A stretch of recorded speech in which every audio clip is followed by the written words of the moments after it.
Welcome to Eye on the Illini. This is Mike Cagley here with Matt Stevens and Zeno Jo. We are going to be talking a little bit about the 2025 football signing day that occurred today. And Brett Bielema is sitting with his Fighting Illini at number 21 overall, a place where we are not used to seeing the Illini. Matt, what's Brett Bielema doing that is putting the Illini program on the map with the more talented players, and now we're seeing the results of that. Doing what I asked Brett Bielema to do like 3 years ago, which is go after bigger fish and think that you deserve to get them and have the financial resources in order to go do that. Those are all the things that I feel like when Brett Bielema got here, clearly he was trying to take over a rebuilding project. We all know that, right? I feel like he was trying to satisfy a lot of masters, specifically like Illinois high school coaches, and trying to be very local in what he did those first couple of years. I just felt like Illinois needed to go out and get more talented players in their recruiting classes. I felt like a lot of the media were kind of patting Brett Bielema on the shoulder for doing the bare minimum, and including like all of the media outlets kind of going, yeah, he's doing just fine. He's getting the kind of kids that Illinois should be getting. And even our media outlet, I was like, he's not getting guys that are going to allow Illinois to get into the top tier of the Big Ten. Like, that's just not how this works. And in his fifth recruiting, or I would say fourth full recruiting class, I mean, he did exactly what I've asked him to do, which is go after high 4-star. He even went after some 5-star guys and tried, but some high-tiered 4-star guys on you look. Subscribers and Illini guys know how I feel about it. Stars matter, talent matters, overall player for player matters at the end of the day. And I think like Brett Bielema did a really, really good job of identifying some players that were going to cost some money and that were going to have to be part of the recruiting process in order for Illinois to have a top 25 recruiting class, and put yourself in a conversation where if you can have, maybe 2 more of these, you can start building a roster that can be in the top tier of the Big Ten. But I feel like there was a philosophical change. I feel like Illinois felt like they had to spend more money, and I felt like they feel like they had to go after higher profile talent, in knowing that they probably weren't going to hit every bullseye. I feel like Illinois did a really, really good job beforehand of basically kind of almost going 100% in who they wanted to identify and go get as a developmental program.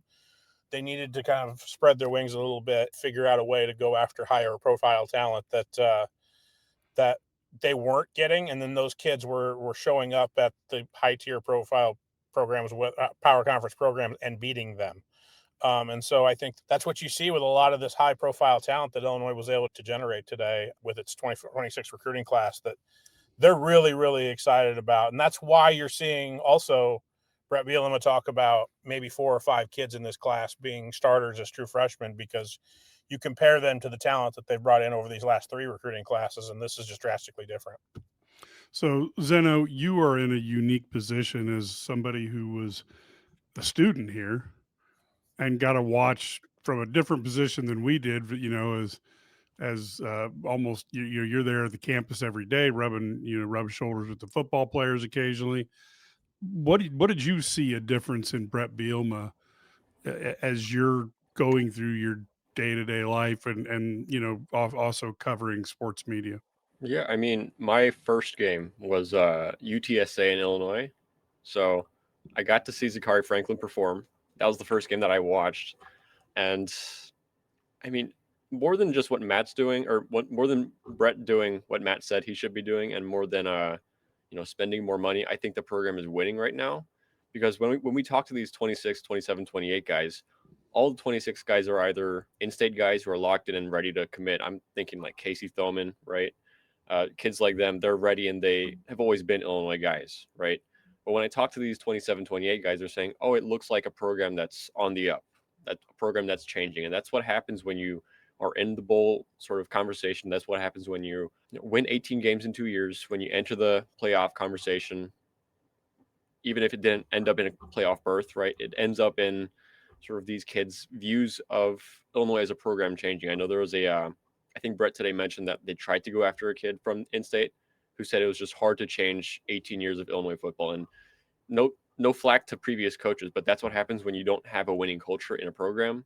And I think that's what has happened with Brett Bielema. You just win games, you get the good players, right? That's what it's very old football thinking to think that, hey, we win 10 games, we get these great players, and we win 2 games, we don't get these great players.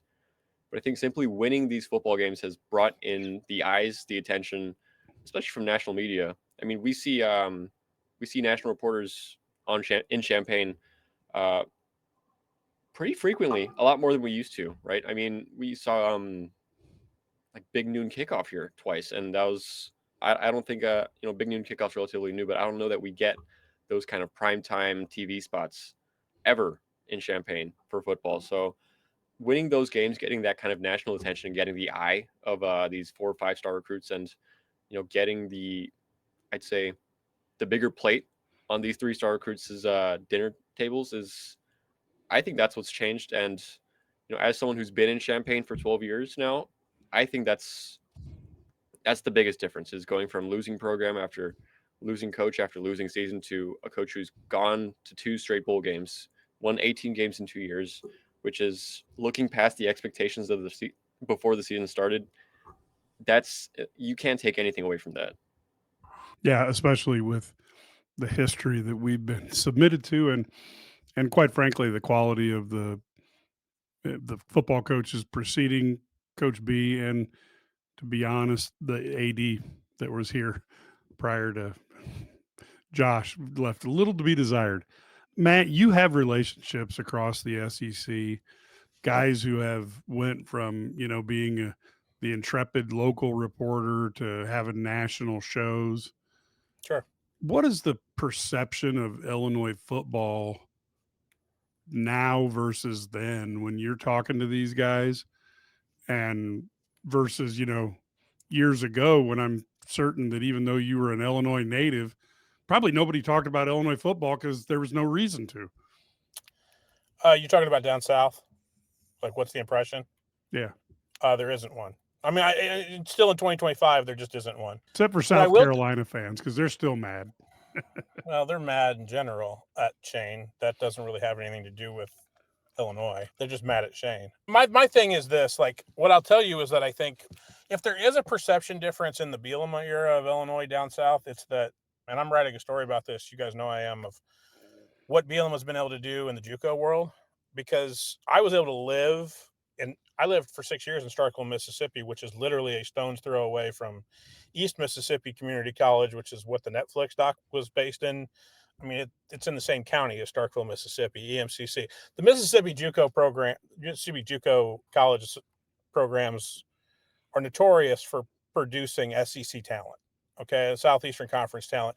They're notorious for SEC programs hiding their talent that they necessarily either don't want on their roster right now because they don't want the kid bitching about not playing, or the kid can't get into school here yet. So we're going to like basically shelter him for a year or two in this JUCO program so that he can then be on our roster as a junior, or even maybe as a sophomore. That's been going on since I started in this business. It's still going on now, even in 2025 in the new era. Brett Bielema has identified the junior college, market as a way to zag when everybody's going this way.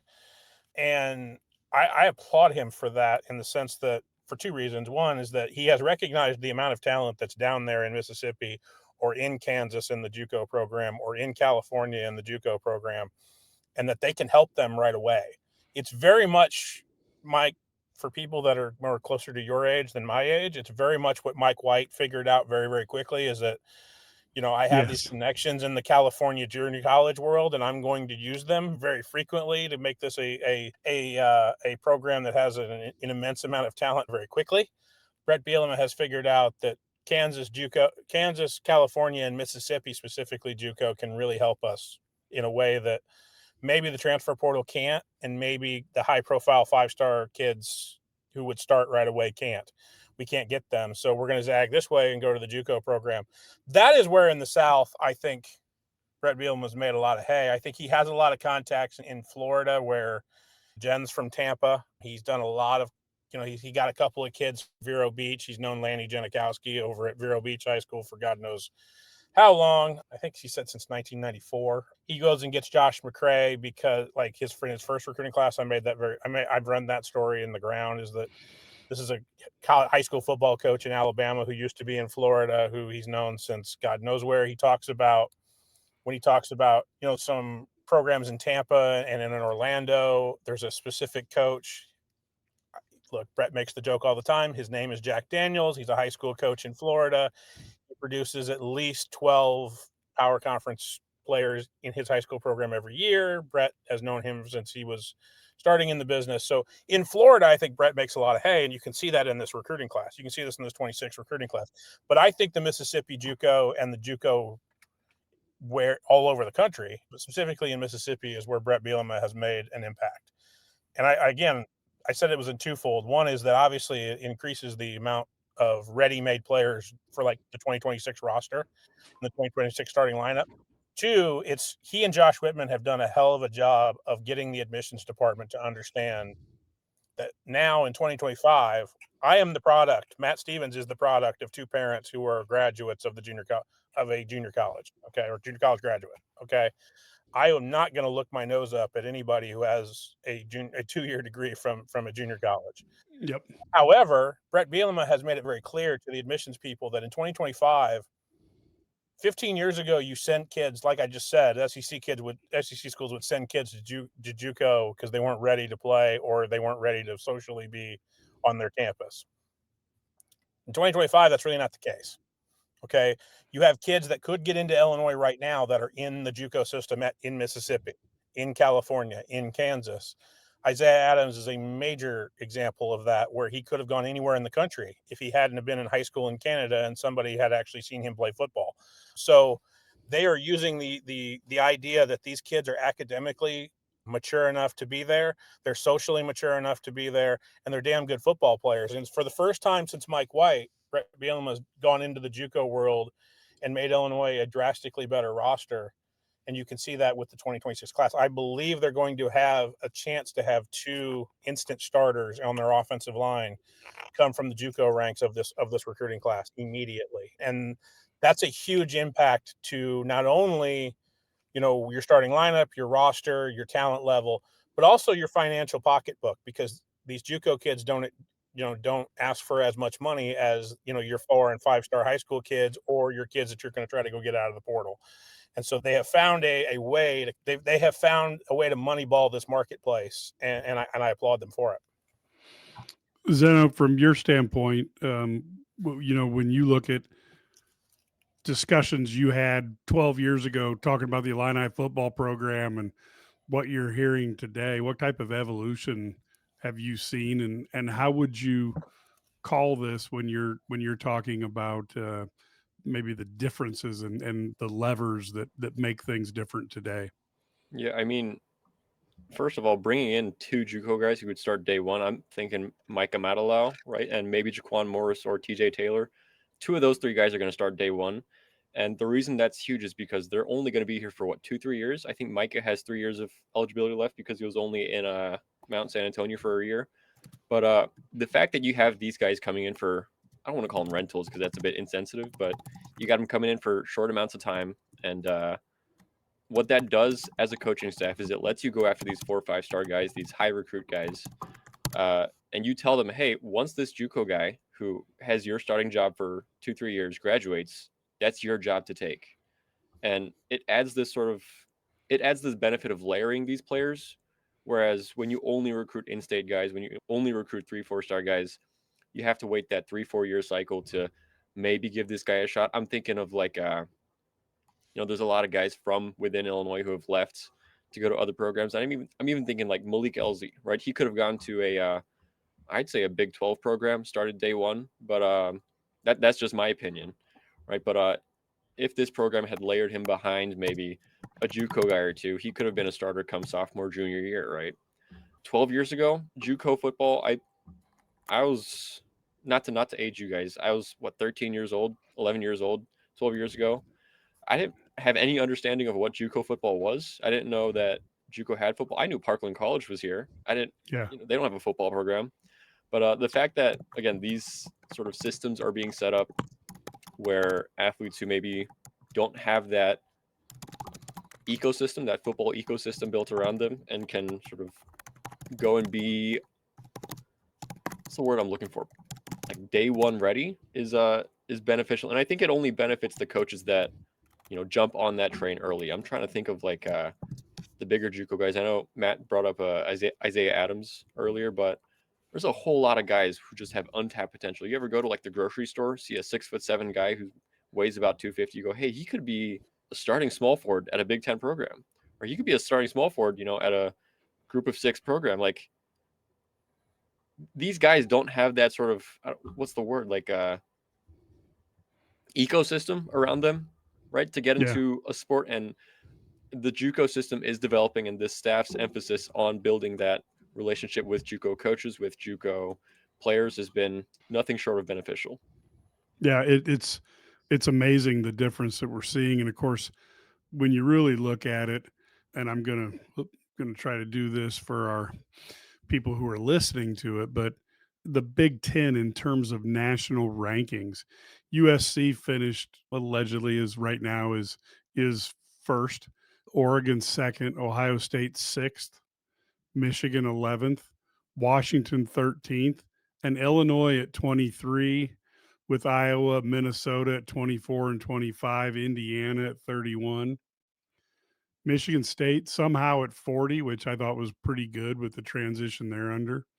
Rutgers at 42, Maryland at 46, Purdue at 50, Northwestern 53, UCLA 58, Wisconsin 69, Nebraska 110, and they locked in Matt Rule till 2032, and Penn State at 144, which I don't know that we'll ever see again. Although the way the hiring is going at College Station, who knows? And folks, a lot of times you hear us joking, and people say, oh, you guys are just trying to, support the Illinois coaching staff or whatever. But folks, it's really easy to win a press conference when you fire somebody. And you can even occasionally win a press conference when you hire somebody, but they got to go out and do the job. And Penn State is finding out that it's not necessarily as easy to hire for this job as they thought it would be. Not that they won't get a good coach, but it's been a bumpier road. But here we have Illinois at 23 on this one. Another service has Illinois, Composite has them at 21. This is a watershed moment, at least today. We're all celebrating. They have to come through on the field. But Matt, what does this type of program, what does this type of season signing group, what does this do for a program? And if you're Brett Bielema, what do you think of the trajectory of Illinois, and how do you take advantage of that? Philosophically, I like where Illinois is headed, in the sense that they use the high school world better than they have in the past, like what I said before. I wish that they'd get into the fight now in the portal a little bit more than they would. I still cringed at a lot of the things that were said, either behind the podium by Brett Bielema, or like when we got all the assistant coaches for like 10-15 minutes after Brett Bielema's film session was over. There's too many coaches still publicly in the Smith Center that cringe and have these really uncomfortable answers when you ask them about prospects and money. That's not going to serve this program well going forward. I'm sorry, it's just not. And I understand that the athletic director, who isn't a big fan of all this, quite frankly, like, is in that room too, which he was. So I get it, but like, don't sit there and tell me that, like, well, when a kid or his parents start asking us about like salary and stuff, then we're probably going to move on.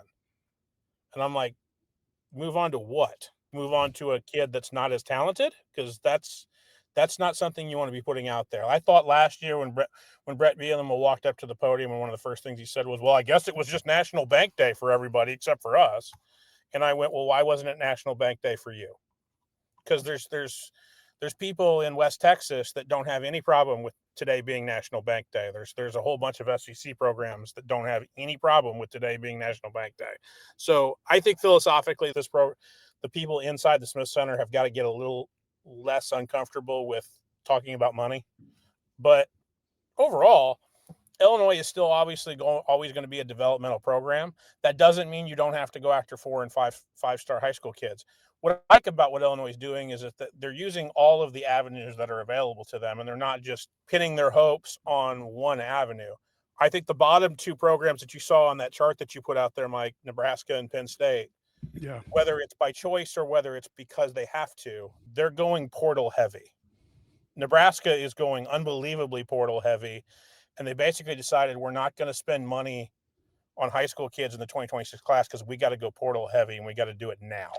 And that's Matt wants to have an effect on things beyond he wants to start 75. winning 9-10 games. He wants to pull a Florida State out of his hat. Well, sometimes you win 10 and sometimes you win 2. And so I think that's, you're seeing philosophically, you're seeing Indiana at number 31 because guess what? Like, I think in 2025, Mike, I really wish there would be a service. On3 has tried to do this, but I think some of what they do is, what's the nice way to say, horse crap, when they do the rankings, like, or they tell us what a kid's worth in terms of financial money. Give me a break. But I do wish that we could figure out a way to like combine what somebody does in the portal and what somebody does today and put it all together and say, how did you do with this quote unquote class? Because I don't think Texas Tech's high school ranking is going to be really good today. I don't think it was good last year, but all they do is talk about the more money than God that they spent in the portal, and they're going to the playoff. Right. So if you want to do it that way, you can do it that way. And Kurt Cignetti's figured out a way that, like, hey, look, if I've got Mark Cuban money and I've got Eli Lilly money, I'm gonna go pay for a whole bunch of really good talent in the portal. You're seeing philosophically where people want to go. I think Iowa's always going to try to go get kids that are going to stay for 4 or 5 years. I think Illinois would like to be that type of a program. And I think Lincoln Riley has figured out that, Los Angeles has a lot of talent and maybe I shouldn't ignore it. And so I'm going to go recruit the hell out of Los Angeles, and it works. I'll be damned, Lincoln. Like, if you try to recruit with a bicycle instead of an airplane, maybe it'll be better for you. Like, and he's figuring that out. So, but what I really like where Illinois is headed, and what to the basis of your question, which is what does winning do? Brett Bielema kind of put that out there today, which was, in 2022 we won 8 games, but then in 2023 we won 5, and they got no momentum off of the 8 games because nobody really believed in the 8 games, and the season didn't end very well. Then they won 5, and everything went in the toilet, and then they basically went back to. Then they won 10, and I think you're seeing the benefit of the 10-win season in the New Year's Day bowl game by also following up with not being laughably bad like they were in the start of the 2023 season. So you've got guys like Nick Hankins, Nas Rankin, and some other 4-star kids like a Jacob Everhart who had every reason to go to Missouri and wanted to go to Illinois and was given every reason to go to Illinois on the field, and therefore he chose Illinois. So you're seeing the benefit of kids that maybe want to look at Illinois a little bit more, but were never given a on-field reason to. Now they have an on-field reason to, and I think everything off the field philosophically, if it could get a little bit better inside the Smith Center, and maybe financially inside the Smith Center we get a little bit better, I think you could have a situation in which Illinois, that sleeping giant that everybody talked about with Illinois football, could wake up. And I think that I'm really encouraged by what Illinois did in this 2026 class, and I know what they're looking for in 2027s, and Zeno has really done a really good job of identifying what their philosophy of what they're going after in 27 and 28. I'm really excited about what they're going after in terms of high tier talent. I hope it's a carryover. hope for all Illini fans that it's a carryover. We're going to find out really quickly here if like the Cameron Wagners of the world and the 2027 classes are watching this and going, hey, Illinois is starting to give me a reason, to actually really consider them when I nail this down between like three finalists as I'm trying to figure out where I want to go. Zeno, where do you think this class could take this Illini football program? I hate to do the, we got a B. We should not be happy with a, we should be happy with the B. We shouldn't be shooting for an A thing, right? Because we've been doing that this entire year with the whole, playoff conversation. But Matt's completely right here. I mean, you look at this ranking. I'm looking at 21st in the country right now. The teams above Illinois are, and not to bring up West Texas again, are those West Texases, are those crumble cookie programs, are those Florida, Oklahoma, Alabamas. Like the only programs above Illinois in the Big Ten right now are USC, Oregon, Ohio State, Michigan, Washington, right? I'd say 4 out of 5 of those have way more money than Illinois does and spend way more money than Illinois does on football. And, again, the day that this program says we need to spend, crumble cookie money on recruits, we need to spend, what's the other one? Nutrico at BYU. We need to spend Nutrico money on recruits. Then we'll get a top 20 class. We need to spend, there's no oil well under Champaign, but we need to spend Cody Campbell money on recruits. The moment that Illinois starts going to donors, starts going to their alumni base and says, hey, we want a top 15 class, we want a top 10 class to get into the college football playoff this year, is the moment that guys like 5-star tight ends who live an hour within Champaign don't go to Alabama, right? The moment that they don't start going to SEC programs, they don't start shutting out Illinois on day one because of 18 years of losing football, right? The foot in the door is there, right? 18 wins in 2 years, back-to-back bowl games. That's the foot in the door. Maybe it slipped out after going 5-7 after an 8-win program, after an 8-win season, but the foot in the door is there with 18 wins in 2 years. You need to get your whole leg in the door now, right? You need to start knowing that these kids can come over here with just a few more dollar signs, right? You need it as a program. You need to break past that green ceiling, I'll call it, because at the end of the day, that's what it is in this college football landscape. There's a green ceiling between programs who can make a top 20 recruiting class, get themselves into the college football playoff before a snap is played. And I'll look at Texas. That's a multi-million-dollar roster. Excuse machine? A multi-million-dollar you said it, not me. Machine? You said it, not me. That's a multi-million-dollar machine that has lost 3 games this year, but has that reputation, I don't want to call it the PR, but has the reputation that says, hey, we could be in the playoff this year. We lost a quarter of our games, but we could be in the playoff this year. Illinois was a couple snaps away from losing a quarter of their games this year. If they spent more money, if they did more of that, I don't want to call it PR again, but if they did more to sort of build up that roster before the season ever started, Illinois could be, 2-3 snaps away from the college football playoff. Yeah. And to me, the first thing you do is you give Shad Khan a degree and an honorary degree, and you end your litigation or whatever you're doing with Mark Andreessen, and you go to battle. But I'm just way too pragmatic. So we're going to try to wrap this one up relatively quickly. Give me, I know this is going to be tough because in some years this is a really easy question. Yeah. But who are the 3 recruits that you're most excited to see what they have to offer next fall? Next fall, we're talking like the 2026 season. Okay, I just did a piece on IlliniGuys of the 5. I'm trying to identify like the 4 or 5 guys that Bielema's been talking about for 2 weeks that he thinks can start. Okay, like next year, start. I'm really, really excited about what Naz Rankin can be. I'll just go to the obvious, is that when I asked Brett Bielema in his first recruiting class, like how long it was going to take him to find his IO, which Brad Underwood found his IO, and we all know what happened after that, like with recruiting in the basketball program. I asked him if Isaiah Williams, who he didn't recruit but was moving to wide receiver, could be his IO, and he said yes and no. He's really talented, but he's also from St. Louis. So no, I need that person to be from Illinois. Well, guess what? He's like, Brett's found his IO, okay, because Nazrenkin's from Morgan Park, where IO's from. His godmother is Terrence Shannon's mother. And, oh, by the way, he's really talented. And I think there's a chance with Hank Beatty trying to make an NFL roster here in the spring, there's an open spot in the slot, and they really want to keep Colin Dixon and Hudson Clement on the outside on the perimeter with the receivers. Justin Stepp does a really, really good job of getting people integrated very quickly. I would not be surprised if Nazrenkin, who is coming in January, which is very, very helpful, is going to compete for reps at that slot position and could start by the time week 1 rolls around. He's that talented. And once they have now figured out that he's going to start on offense and not start on defense and try to implement him on offense, I'm really, really excited about what he can be as a slot receiver. I am really, really excited about Cam Thomas because while Brett Bielema has said Grant Bierman is the most talented linebacker he's probably ever had in his career, there are instances a lot where, Illinois is going to need 2 inside backers on the field at the same time.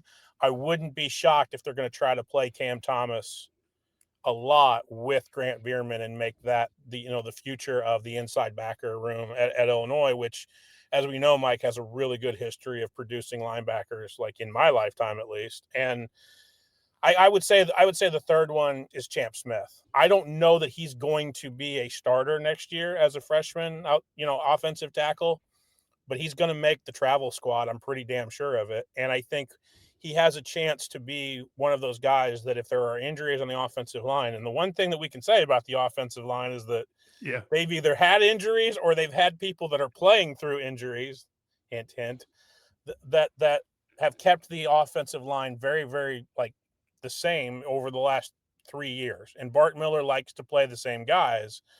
There's 4 offensive line starter spots that are open. They're trying to fill them with JUCO spots and transfer portal guys. But if in the middle of the year they figure that Champ Smith's ready to go and he knows the offense, he's comfortable as all heck, and he's more talented than anybody else, Bart Miller will play the 5 most talented guys and the guys that deserve to be out there. And I wouldn't be shocked if by the middle of the year, if you see a couple of injuries, that Champ Smith's out there, because I think whatever it is that they go and play their first road game away from Geese Memorial Stadium, I think Champ Smith's going to be on the 74-man travel roster. So those are 3 guys. I've mentioned a couple of more in the piece on IlliniGuys.com about who the starters could be, but I'm really that'll really be a great reason to subscribe. Yes. So that you could actually find out who those other 2 are. Yeah, and I'm just really excited about those 3, and because I think that they have a really, really good future, and they might have a really, really good present. Perfect. Zeno? Oh, I'll start. I'll stay on the offensive line. I'll say Kai Pritchard because he's a pretty good get, right? 4 stars out of New Jersey. When's the last time we've been to New Jersey for a 4-star offensive lineman, right? When's the last time we've been to New Jersey for recruiting? The reason I'm excited, he's personality-wise, he seems like he's ready to go. He'll be enrolling in January. And here's my take on it. We're graduating 3-4-year starting center. When's the best time to move somebody to center? Yesterday, right?